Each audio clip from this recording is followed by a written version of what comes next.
met on the pier at Hastings in 1950, a long time ago. We got married in 1953, so we've been married now for 64 years. A long time.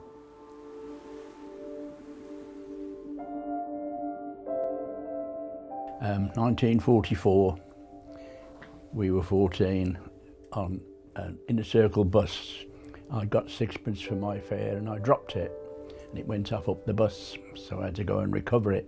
It was sitting by her heel. I was due, having finished my college, I was due for national service. I decided 2 years national service would be a waste of time after spending 4 years. So I decided to emigrate to Canada. But then I met this woman at the dancing. So there we are, a crossroads in life. What do? Go to Canada and escape national service, or do national service and marry this woman? You see what happened. I never got to Canada.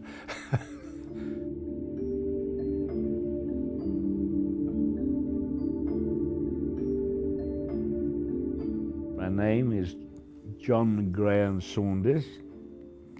Birthday 7th of April 1929, which means I've just recently turned 88 years old.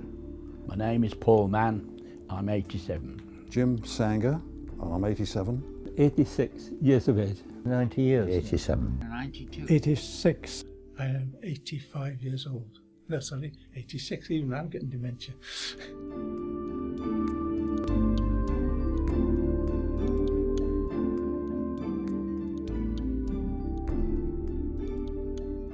Well, about 15 years ago, she had problems with her uterus.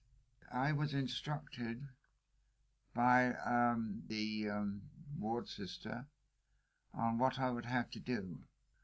And then I was left to my own devices.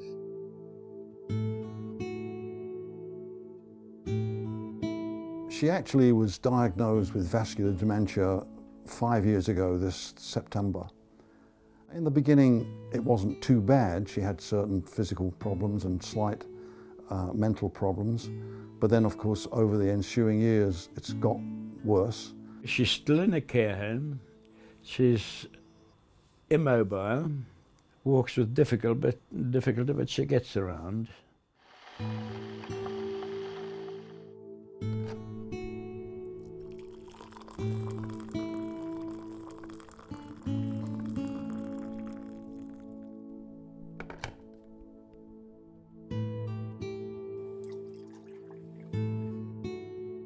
Daily care starts in the morning. I do everything like the meals, breakfast, and then follow on with lunch and tea. Get up in the morning, put the kettle on, make a cup of tea, pour the tea out, present it, have breakfast, tidy up, do the same every meal time, each day, all the way through the week. So it's a continuous process.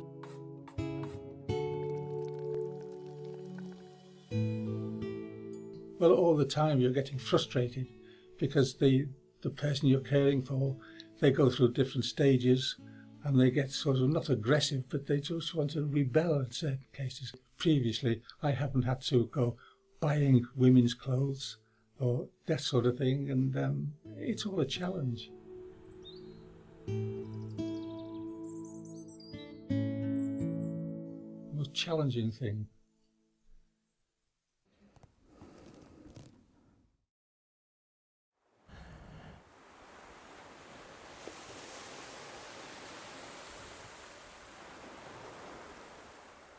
When you start caring for a person, you have a certain number of things you've got to do for them.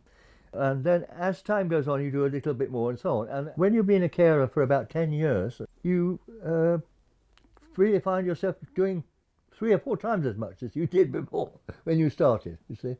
Because you don't get any help at all and that, and you just you learn by your mistakes, really. Most challenging thing was really for personal care. When a person does everything they need to do themselves and then they find they can't do it, then they rely upon you to do it for them or to help them. That's the most challenging thing really that I found.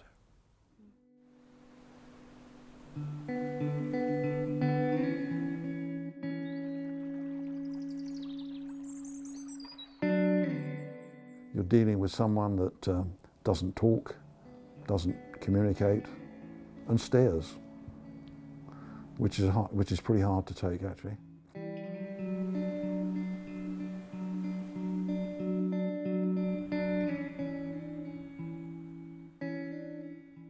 You need lots of patience and to be able to restrain when they're very repetitive and forget how to do things from time to time.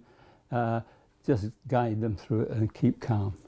The fact that, oh, well, you could do that, and you don't expect it to happen.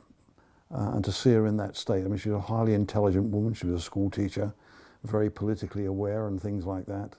And to see her slowly degenerate takes a bit of doing, you know, and you begin to realise how much she needs you. This is the first period of time in the last 6 months that I've lived on my own, and I'm finding that real difficult. I hate it, you know. What have I learned? I've learned to cope on my own, and learned to cope looking after and caring for my wife.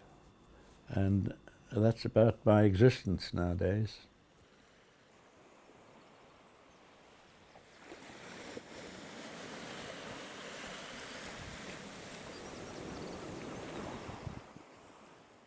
Communication all through the health service is lacking. This is the big problem.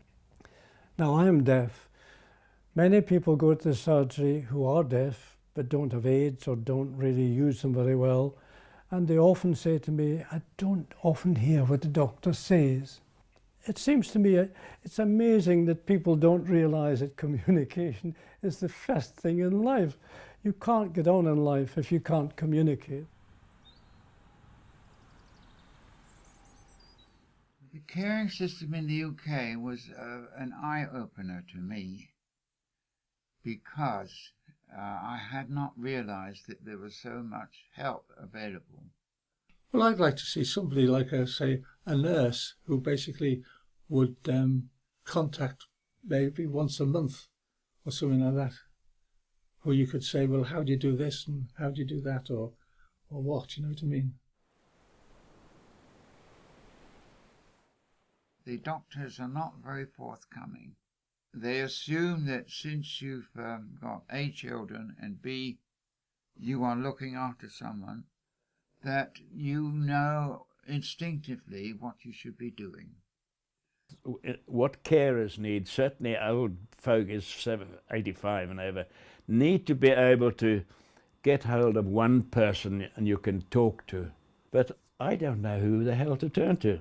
I had the problem where carers came fairly soon, and then they left. Then another carer came. She did the same, and she left too. So everything went dead again.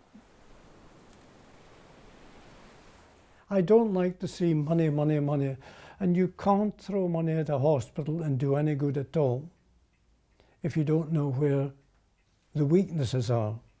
I've no complaints, but on the other hand, it might be an idea that certain members of the profession hear what I say and see the good sides and think perhaps you should make it as good as that.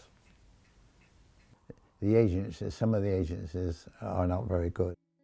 They say that they teach everything they need to know before they go out caring, but they don't. One carer stood there and one there, and she said, oh, get the hoist. And she looked round, she said, where is it? It was standing up in the room there. She didn't know it. She didn't even recognise it. The only thing I would say is that to a carer, if you suddenly become a carer, then you've got to start fighting for yourself, looking up what you want, finding out about things, going to libraries, finding out what's available there in terms of literature to help. It's all there, it's just got to be found.